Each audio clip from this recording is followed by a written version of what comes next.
बनी health show में मैं मीनाक्षी आप सभी का बहुत बहुत स्वागत करती हूँ। शो देखने से पहले आपको एक काम करना है, हमारे YouTube चैनल को लाइक शेयर सब्सक्राइब जरूर कीजिए।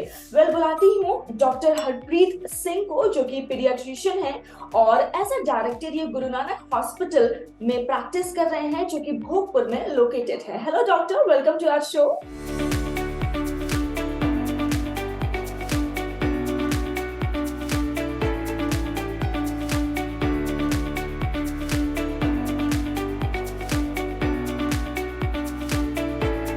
हाँ जी मैडम, गुड मॉर्निंग मैडम, कैसे हो? सर बिल्कुल बढ़िया।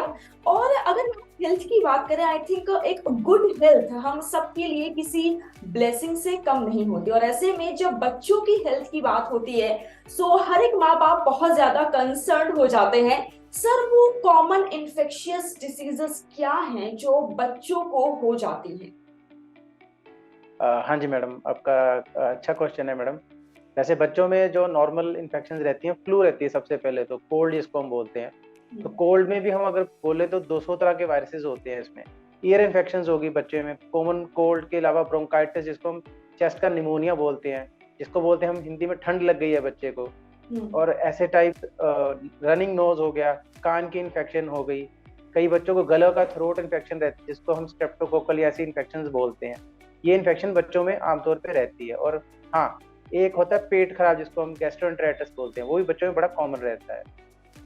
ओके ओके, आपने अच्छे तरीके से सारी बीमारियां एक्सप्लेन कर दी कि ये बीमारियां बच्चों में होती हैं। अच्छा डॉक्टर, अगर मैं आपसे एक चीज पूछना चाहूँ कि क्यों ऐसा होता है कि बच्चों को बीमारियां जल्दी पकड़ लेती हैं, इसकी वजह क्या है?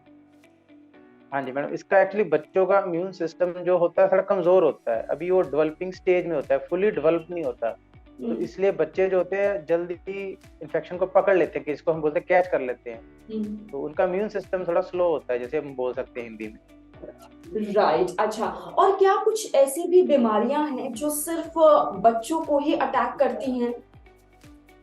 हाँ जी मैडम, कुछ टाइप्स के ऐसे फ्लू हैं जिसको हम कोल्ड बोलते हैं, वो बच्चों में ज्यादा होते हैं। कुछ 2 साल के जो छोटे बच्चे होते हैं। कुछ टाइप के पेट की इन्फेक्शंस होती हैं जिसको हम स्टमक फ्लू बोलते हैं। और ऐसे कई बीमारियां हैं, जैसे हम फिब्राइल सीजर्स जिसको हम झटके बोलते हैं, बच्चे को झटके आना। तो वो कुछ बुखार से रिलेटेड होते हैं, बच्चों में ज्यादा बुखार होगा तो बच्चों को झटके आते हैं, पर ये बड़ों में नहीं आते ऐसे। तो कुछ टाइप्स के मीजल्स हैं जिसको हम छोटी माता या बड़ी माता बोलते हैं, ये कुछ कुछ बच्चों में ज्यादा कॉमन पाए जाते हैं। ओके, सो डॉक्टर, जैसे कि हम बड़े लोग हैं, हम तो बता देंगे ऐसी तकलीफ महसूस हो रही है, ये सिम्टम है, वो है। बट बच्चे ठीक से बता नहीं पाते हैं, तो उनमें वो लक्षण क्या होते हैं जिससे हमें तुरंत सीधा डॉक्टर के पास जाना चाहिए? हाँ जी, अगर बच्चा आपको लगे कि आपका बच्चा छोटा है, जैसे छोटे बच्चों की बात करें हम 2 साल से नीचे वाले, अगर करेक्टली दूध नहीं पी रहा, मदर को पता लग जाता है कि बच्चा ढंग से दूध नहीं पी रहा, कंफर्टेबली सो नहीं रहा। सबसे बड़ी बात, बच्चा स्माइल नहीं कर रहा। तो मदर, सबसे अच्छा डॉक्टर जो होता है ना, वो मदर होती है। मदर आइडेंटिफाई कर लेगी कि 2-3 दिन के बाद ये बच्चा ठीक नहीं लग रहा मेरे को, तो वो सबसे अच्छा साइन होता है कि डॉक्टर के पास मदर जब भी बोले लेके जाओ। राइट, ये बहुत अच्छी बात आपने बोली कि मदर समझ जाती है, जब भी वो उसे लगता है अगर कि मेरे बच्चे में कोई प्रॉब्लम है, तुरंत वो बात जरूर माननी चाहिए। अच्छा डॉक्टर, मैंने एक आर्टिकल पढ़ा था, आप मुझे बताइए कितना सही कितना नहीं, जिसमें था कि pneumonia this is the leading infectious cause of death among children. So क्या ये आंकड़ा सच है, नहीं है? आप इसके बारे में क्या कहना चाहेंगे? हाँ जी मैडम, निमोनिया का एक्चुअली प्रॉब्लम क्या है कि पेशेंट इसको इग्नोर बहुत करता है। किसी को लगता है बच्चे को खांसी है, 3-4 दिन से खांस रहा है, बच्चा दूध भी नहीं पी रहा और बच्चा सो भी नहीं रहा, तो लोग उसको लाइटली लेते हैं। जब उनको पता लगता है बच्चा बिल्कुल ही ठीक नहीं है, फिर वो एकदम से लेकर हॉस्पिटल को दौड़ते हैं। तो बेसिकली निमोनिया हो बहुत पहले जाता है, पर पेशेंट मदर बोलती है फादर को या जैसे भी है, वो डॉक्टर तक बहुत लेट पहुंचते हैं। तो इसलिए निमोनिया को हम बोलते हैं, जैसे भी आपको लगे, मदर को कुछ भी लगे, डॉक्टर को दिखाओ। क्योंकि डॉक्टर जो डायग्नोस करेगा वो शायद घर वाले नहीं उतना अच्छा कर पाते। बिल्कुल तो सही बोला। निमोनिया से लीडिंग कॉज है। लीडिंग कॉज इसलिए कि जब हमें पता लगता है वो बहुत लेट हो जाता है। तो हम यही चीजों को अवॉइड करने के लिए हमेशा पेशेंट को बोलते हैं कि आप राइट टाइम पे लेके आओ बच्चे को। Right right. एंड डॉक्टर, मेरा आखिरी सवाल ये होगा, अगर आप कोई टिप देना चाहते हैं चाइल्ड केयर के ऊपर, तो आप क्या कहेंगे? कोई भी छोटी सी टिप हमारे व्यूअर्स के लिए।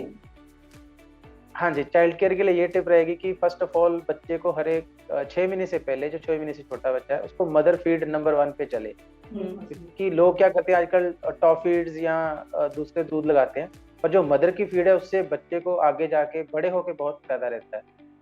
और बच्चे की केयर ज्यादा को मतलब मदर भी करे और उसकी मदर की भी हेल्प की जाए।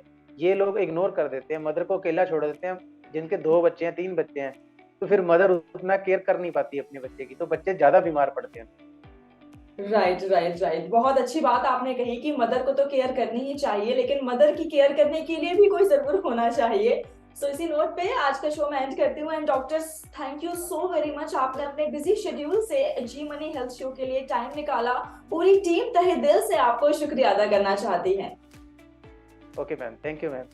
ये थे डॉक्टर हरप्रीत सिंह, जिन्होंने बहुत अच्छी बातें कही। और एक चीज मुझे बहुत अच्छी लगी, आपके बच्चे को कुछ भी होता है, doctor consultation is a must, वो आपको जरूर लेनी चाहिए। और अगर आप शो के बारे में कुछ कहना चाहते हैं, कोई फीडबैक है आपका, कमेंट सेक्शन में जरूर लिखिएगा। मैं आऊंगी नेक्स्ट शो में एक नए सुपर स्पेशलिस्ट डॉक्टर के साथ। टिल देन अपना ख्याल रखिए, क्योंकि अच्छी सेहत हमारा वादा।